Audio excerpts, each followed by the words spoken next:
Good morning. My name is Sandro Burgos, Hearing Officer for San Francisco Public Works. Jackie Vo is the clerk of this hearing. This hearing is being recorded via Zoom and will be available afterward through a link on the San Francisco Public Works website, sfpublicworks.org. As this is a virtual hearing, there is no sign-in sheet.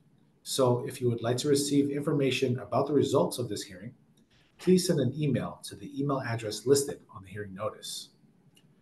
This public hearing is being held to consider one item, order number 208783, to consider the Park Merced Phase 1C and 1D request for exceptions to subdivision code and subdivision regulations.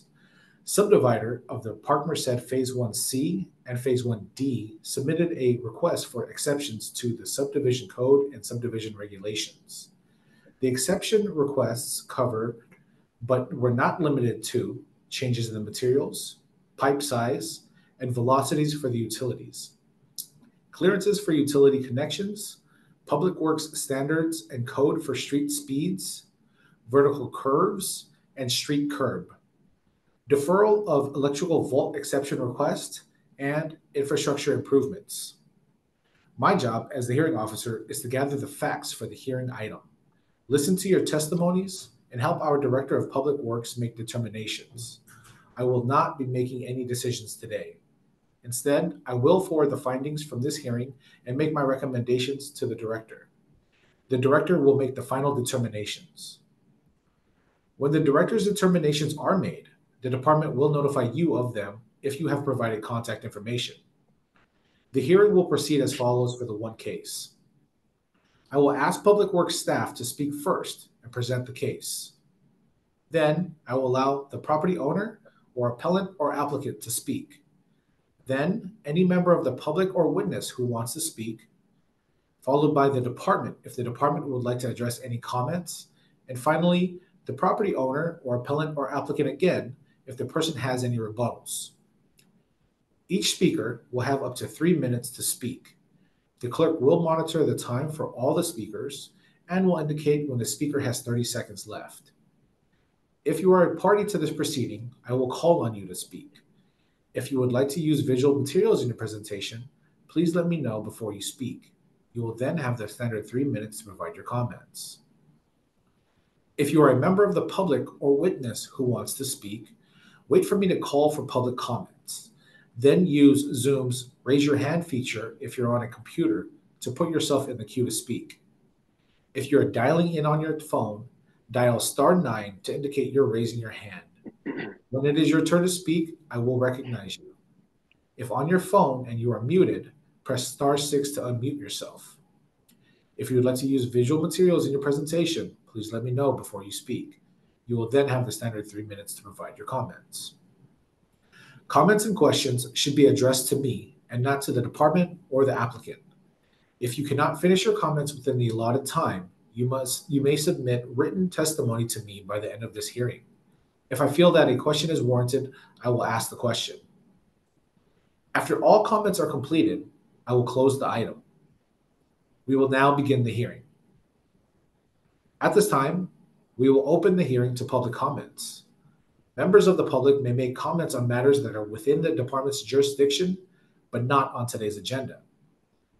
Are there any public comments at this time? Okay, I don't see any hand raised. Great.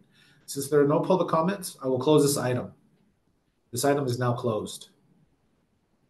The first item on today's agenda is order number 208783. May I have Public Works make its presentation? Yeah, I can make a presentation. I am going to share materials. I'm going to present materials. Great. So.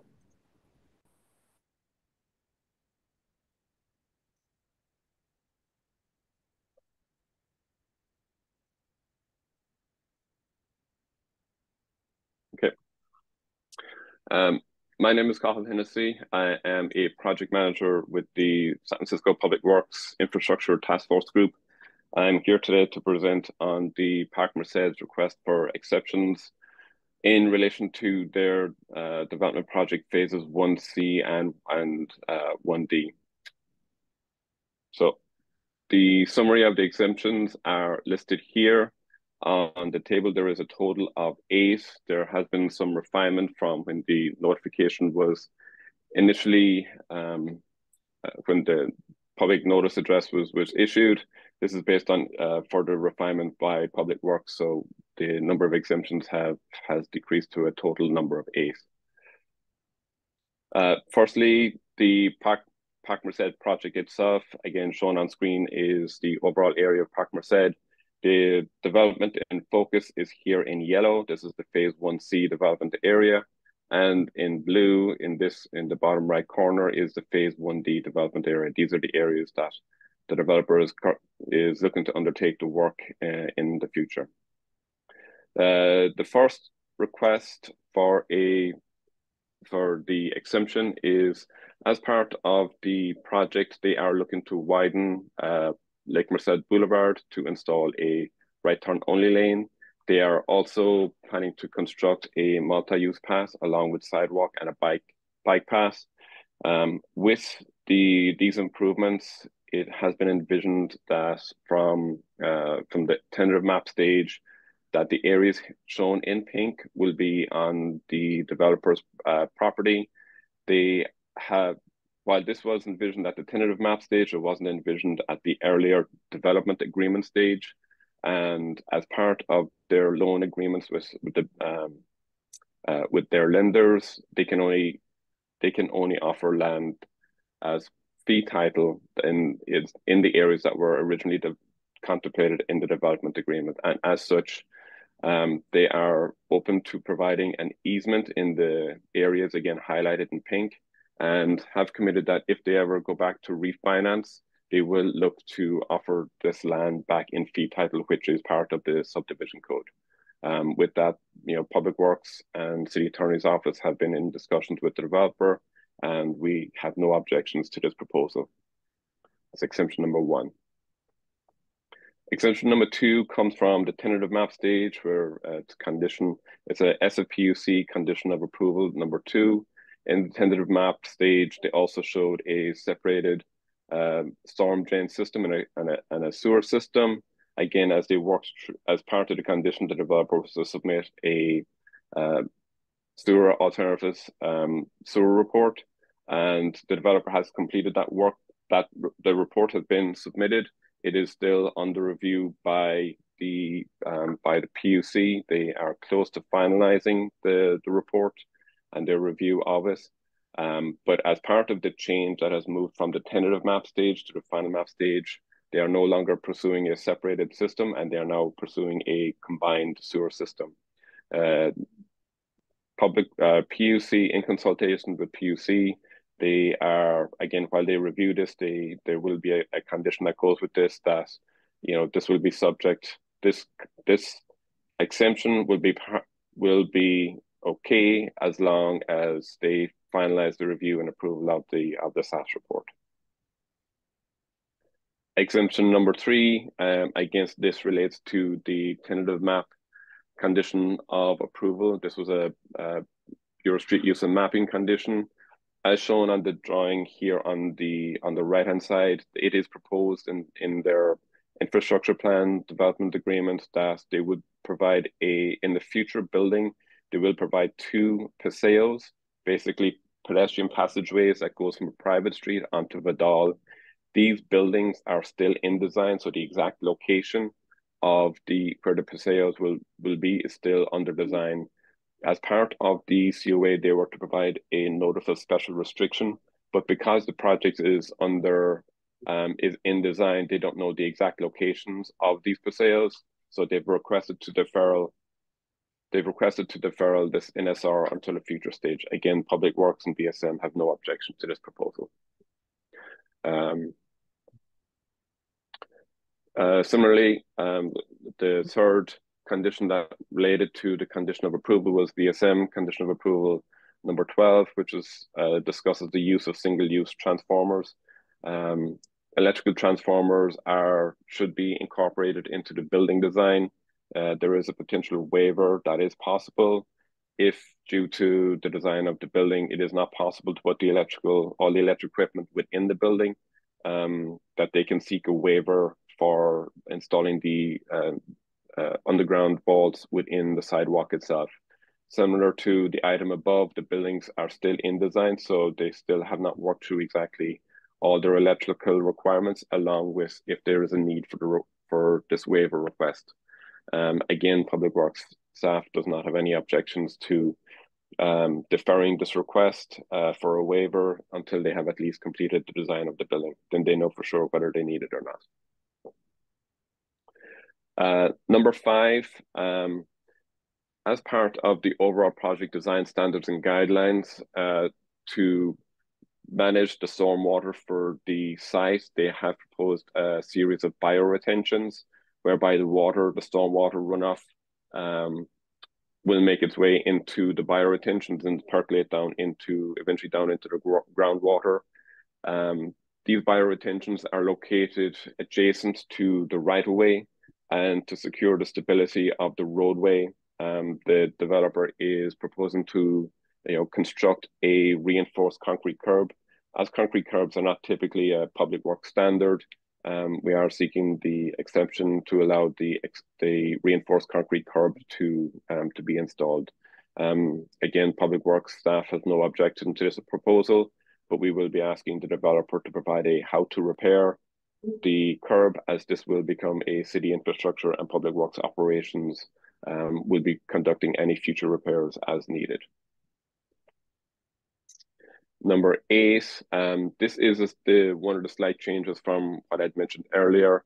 In the announcement, we had talked about the velocities and material clearances. PUC has since said that is this particular item can be addressed and does not need a directives hearing for this. The only item that does need to be handled at this stage is the change of material from a VCP to a HDPE, high density polyethylene pipe. And again, PUC have no objections to the change of material for the sewer. Okay, exception number 8, this relates to vertical curves and design speeds. It is standard practice that typically the design speeds for within streets is closer to 25 miles per hour. However, in this situation, due to grades of the street, along with the existence of, due to existing buildings and the curvature of the street, it is not quite possible to attain the 25 mile per hour design speed. Again, city staff have worked with the developer to maximize the design to get as close to that speed as possible. The best that can be achieved in this is a design speed of 20 miles per hour. Again, we'll be suggesting to the developer that they include additional warning signs for any future traffic that would be traveling on this portion of Garces Street.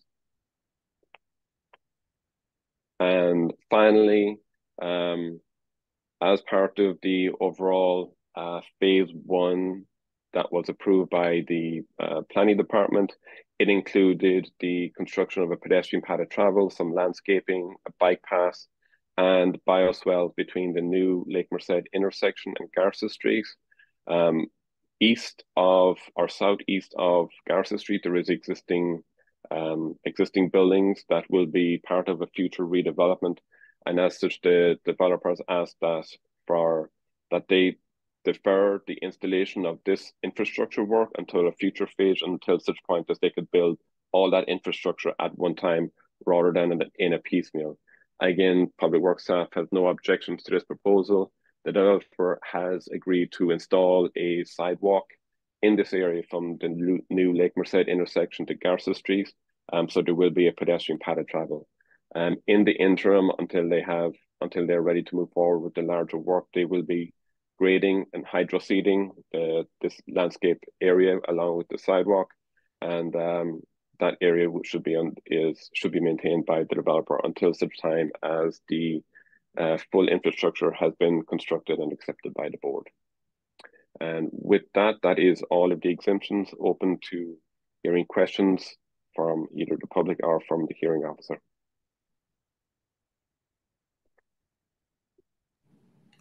Thank you. Now, does the property owner or appellant or applicant wish to speak?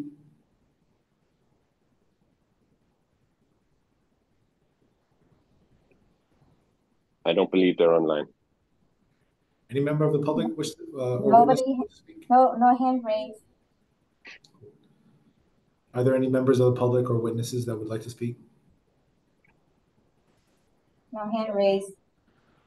If there are no more comments for this item, I will now close the item and will make my recommendations to the director. Are there any public comments on the item today, today's agenda? If you have spoken, you will not be allowed to speak again.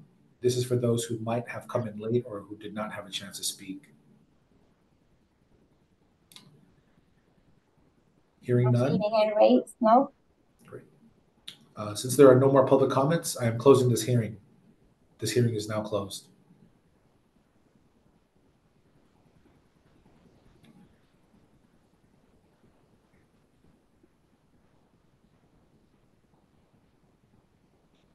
Thank you, everybody. Have a great day. Thank you.